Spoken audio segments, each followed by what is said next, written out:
When I was a little girl, loved to read, spent my life in libraries and bookstores. My great aunt was the spinster librarian up in northern Michigan. When my mom was 10 years old, my great aunt would send her out to get overdue books and give her 5 cents a book for every one she brought back. Wish I could do that now, but I can't do that. When I was 16, I decided I wanted to be a librarian while I was here. And one of the librarians at the time had a paper on his desk that was an application for a reference librarian, and it just hit me. I could do that.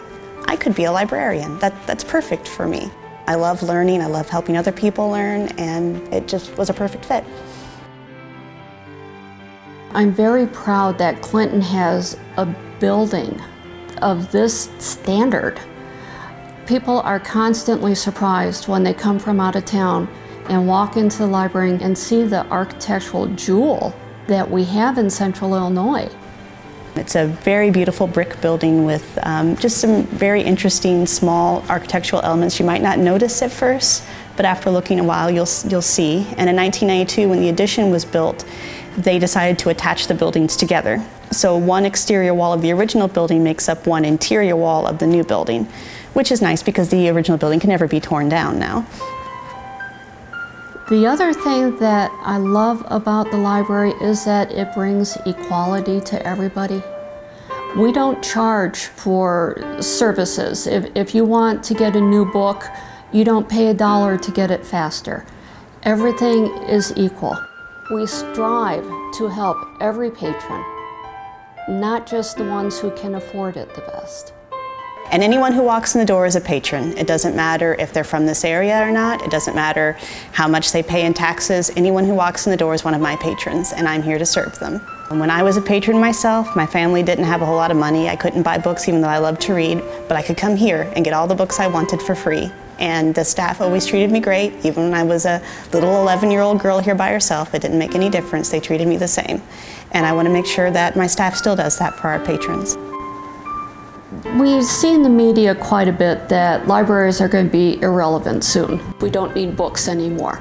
Well, we may not need the physical book, but the library is still collecting ebooks. And when people have their Kindles, their readers, they are coming to the library to learn how to use them. We've added a whole realm of e-content to our collection, and now we have e-books and we have e-magazines and e-audiobooks, and patrons can use the library even when we're closed. So if you, like I was the other day, stuck in a doctor's office with nothing to read, you can pull out your phone and download a book, which is fantastic, and of course for free. So we're always open and we're always available to our patrons now, and that really excites me.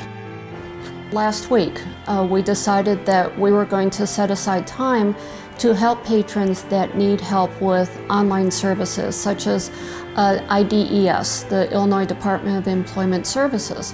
That has to be done online, as does the SNAP program. Healthcare needs to be done online.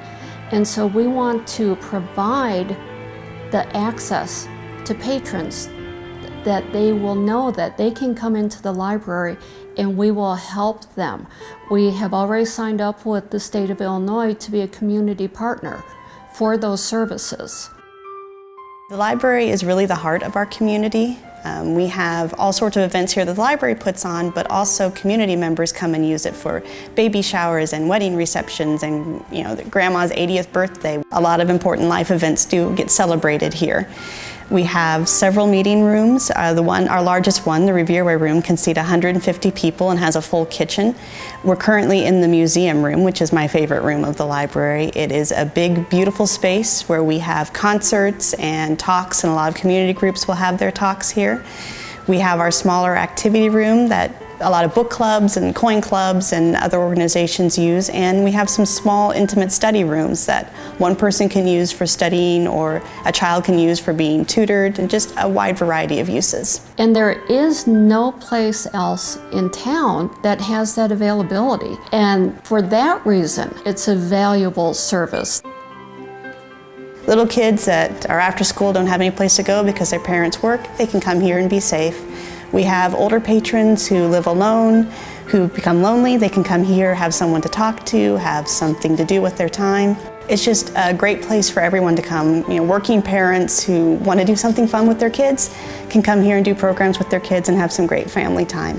And that's what I want most for my patrons, is just a good place to come where they can learn something, they can have some fun, they can connect with their families, and they can just be treated the same no matter who they are.